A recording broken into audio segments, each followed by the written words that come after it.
Hello guys, good morning to all of you. आज है 13 मई 2020 और 13 मई 2020 से रिलेटेड करेंट अफेयर के जितने भी एग्जाम पॉइंट ऑफ व्यू से इंपॉर्टेंट क्वेश्चन होंगे वो सारे हम आज की इस वीडियो में डिस्कस करेंगे। तो गाइस आप लोग पूरी वीडियो को ध्यान से देखिएगा और स्टार्ट करने से पहले अगर आपने हमारे चैनल को सब्सक्राइब नहीं किया है तो प्लीज़ सब्सक्राइब कर लें और बेल आइकन भी प्रेस कर लें। तो चलिए आज के करेंट अफेयर का पहला क्वेश्चन देखते हैं। तो गाइज हमारा पहला क्वेश्चन है कि निम्नलिखित में से किस देश ने हाल ही में 1 जुलाई से शुरू होने वाले वैल्यू एडेड टैक्स यानी वैट को 5% से बढ़ाकर 15% कर दिया है। तो इसका बी ऑप्शन सी होगा सऊदी अरब। तो अभी हाल ही में सऊदी अरब ने 1 जुलाई से शुरू होने वाले वैल्यू एडेड टैक्स यानी वैट को 5% से बढ़ाकर 15% कर दिया। अब ऐसा क्यों किया है? तो गाइस आपको पता है कि अभी हाल ही में पूरे वर्ल्ड में कोरोना वायरस जैसी महामारी चल रही है, जिस वजह से मोस्टली कंट्रीज़ में लॉकडाउन लगा हुआ है। और लॉकडाउन लगे होने की वजह से जो कंट्रीज़ का एक्सपोर्ट एंड इम्पोर्ट है यानी आयात और निर्यात है वो कम्प्लीटली पूरी तौर से बंद है। तो वो बंद होने की वजह से जो हमारी आर्थिक बाज़ार है उसमें काफ़ी मंदी छाई हुई है। तो काफ़ी कंट्रीज़ की इकोनॉमी जो है वो काफ़ी बेकार हो गई है। तो इसी वजह से सऊदी अरब ने अपनी इकोनॉमी को अच्छा बनाने के लिए और साथ ही साथ आर्थिक बाज़ार की मंदी से उभरने के लिए सऊदी अरब ने ये वैल्यू एडेड टैक्स यानी वैट को 5% से बढ़ाकर 15% कर दिया। अच्छा, अब सऊदी अरब ने किया है तो सऊदी अरब की बात करते हैं। इसकी कैपिटल है रियाद, करेंसी है सऊदी रियाल और किंग है सलमान। तो याद रखिएगा। इसी के साथ साथ कुछ पॉइंट्स हैं जो मैंने आपसे डिस्कस करे थे पिछली वीडियोज़ में, वो भी मैं आपको रिवाइज़ करा दूँ कि अभी हाल ही में सऊदी अरब ने कोड़े से मारने की सज़ा को ख़त्म किया था। तो एक पॉइंट हमने आपको रिवाइज़ कराया। दूसरा पॉइंट है कि नाबालिग को 10 साल से कम सज़ा का प्रावधान लागू हुआ था कि अब आप सऊदी अरब में किसी भी नाबालिग को 10 साल से ज़्यादा की सज़ा नहीं दे सकते। तो ये सऊदी अरब से रिलेटेड कुछ पॉइंट्स से मैंने आपसे डिस्कस किए। तो गाइस याद रखिएगा। चलिए नेक्स्ट क्वेश्चन देखते हैं। तो गाइस हमारा सेकंड क्वेश्चन है कि हाल ही में इंटरनेशनल नर्स डे कब मनाया गया? तो हाल ही में इंटरनेशनल नर्स डे 12 मई को मनाया गया। तो इसका ए ऑप्शन से होगा। अच्छा, इसे क्यों मनाते हैं? तो गाइस मैं आपको बता दूं कि आधुनिक नर्सिंग के जो संस्थापक थे फ्लोरेंस नाइटिंगेल, उनकी जयंती को मनाने के लिए हर साल हम इंटरनेशनल नर्स डे को मनाते हैं। अच्छा, इस साल की थीम क्या रही है? यानी कि इंटरनेशनल नर्स डे 2020 की थीम क्या रही है? तो इसकी थीम रही है nursing the world to health. क्या रही है? इसी के साथ साथ मैं आपको एक और पॉइंट बता दूं, याद रखिएगा कि अभी WHO ने 2020 को the year of the nurse and midwives के रूप में नामित किया है। तो ये भी पॉइंट याद रखिएगा। अभी इंपॉर्टेंट डेज़ वाला क्वेश्चन है। तो अब तक की जितने भी इंपॉर्टेंट डेज़ हैं वो मैंने आपके कल की वीडियो में डिस्कस करे थे, लेकिन आज मैं आपसे सिर्फ वो डेज डिस्कस करूँगा जिनकी थीम्स इंपॉर्टेंट है, यानी जिनकी थीम्स हैं वो डिस्कस करूँगा, क्योंकि themes exam point of view से बहुत इंपॉर्टेंट होती है। तो 3 मई को बनाया गया था वर्ल्ड प्रेस फ्रीडम डे, जिसकी थीम रही थी journalism without fear and favour. उसके बाद 5 मई को बनाया गया वर्ल्ड अस्थमा डे, जिसकी थीम रही थी इनफ अस्थमा डेथ। और उसके बाद 9 मई को मनाया गया वर्ल्ड माइग्रेशन वर्ल्ड डे यानी विश्व प्रवासी दिवस, जिसकी थीम रही थी बर्ड्स कनेक्ट आवर बर्ड। और अब मनाया गया 12 मई को इंटरनेशनल नर्स डे, जिसकी थीम रही है nursing the world to health. तो याद रखिएगा और आप लोग कॉपी पे अच्छे से नोट डाउन करते चलिए सीक्वेंस से, जिससे आपको रिवाइज करने में आसानी होगी। चलिए नेक्स्ट क्वेश्चन देखते हैं। तो गाइस हमारा थर्ड क्वेश्चन है कि हाल ही में किस देश ने रविन्द्रनाथ टैगोर के नाम पर एक सड़क का नाम रखा है? इसका सी ऑप्शन से होगा इजराइल। तो अभी इजराइल ने जो भारतीय कवि हैं रविन्द्रनाथ टैगोर, उनकी 159वें जन्मदिन पर श्रद्धांजलि देने के लिए इजराइल में तेल अबीब में एक सड़क का नाम रखा है।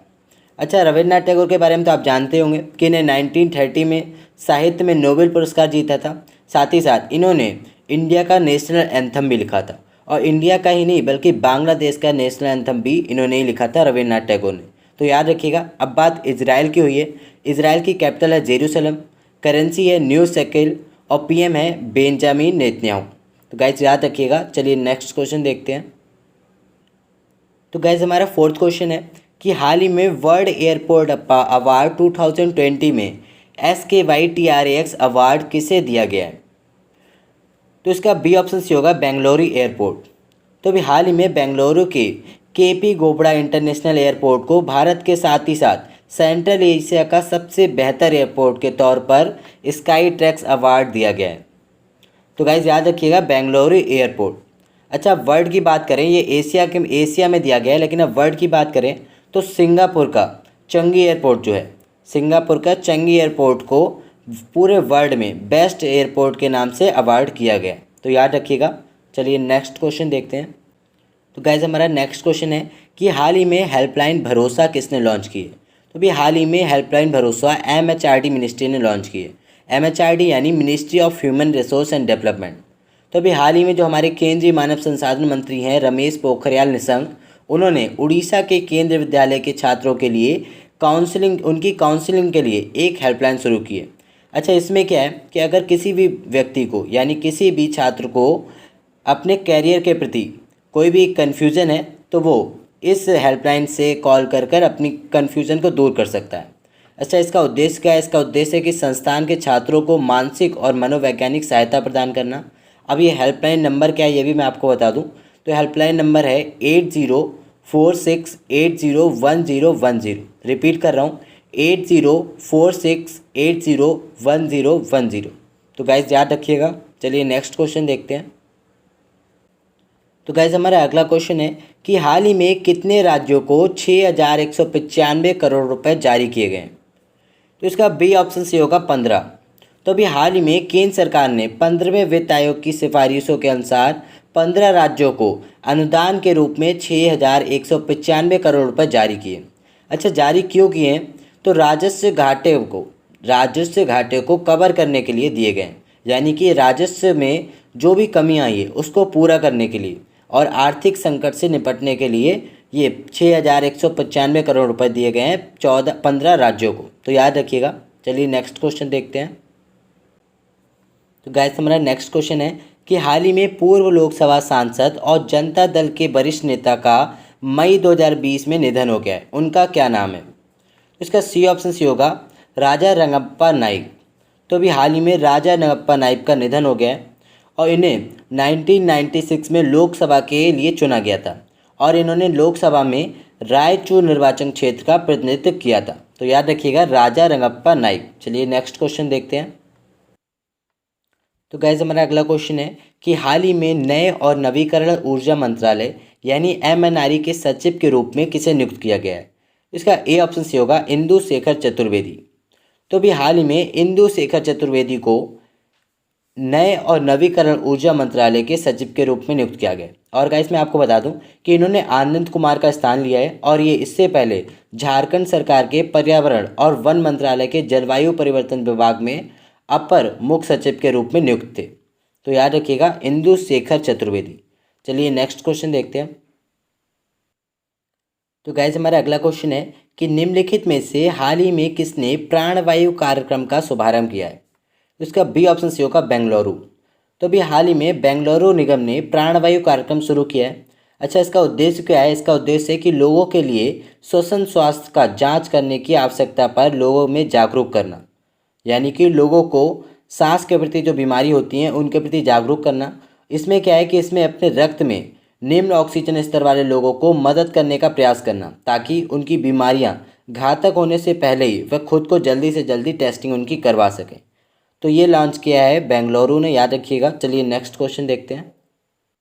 तो गाइज हमारा आज का लास्ट क्वेश्चन है कि हाल ही में UNWTO की द्वारा रिपोर्ट के अनुसार इंटरनेशनल टूरिज्म यानी अंतर्राष्ट्रीय पर्यटन में कितने प्रतिशत की गिरावट आ सकती है? इसका डी ऑप्शन सी होगा 60 से 80%। तो अभी हाल ही में UNWTO ने एक रिपोर्ट जारी की है जिसके अनुसार इंटरनेशनल टूरिज्म यानी अंतर्राष्ट्रीय पर्यटन में 60 से 80% की कमी आ सकती है। अब कमी आ सकती है तो इसी वजह से $910 बिलियन से $1.2 ट्रिलियन की राजस्व हानि होने का भी अनुमान लगाया और साथ ही साथ महामारी में 2020 की पहली तिमाही के दौरान अंतर्राष्ट्रीय पर्यटन में 22% की गिरावट दर्ज की गई थी। तो याद रखिएगा 60 to 80%। तो गाइज ये हमारा आज का लास्ट क्वेश्चन था और करंट अफेयर से रिलेटेड जितने भी एग्जाम पॉइंट ऑफ व्यू से इंपॉर्टेंट क्वेश्चन हो सकते थे वो हमने आज की इस वीडियो में डिस्कस करे। तो गाइज अगर आपको वीडियो अच्छी लगी हो तो प्लीज़ लाइक और शेयर जरूर कीजिएगा।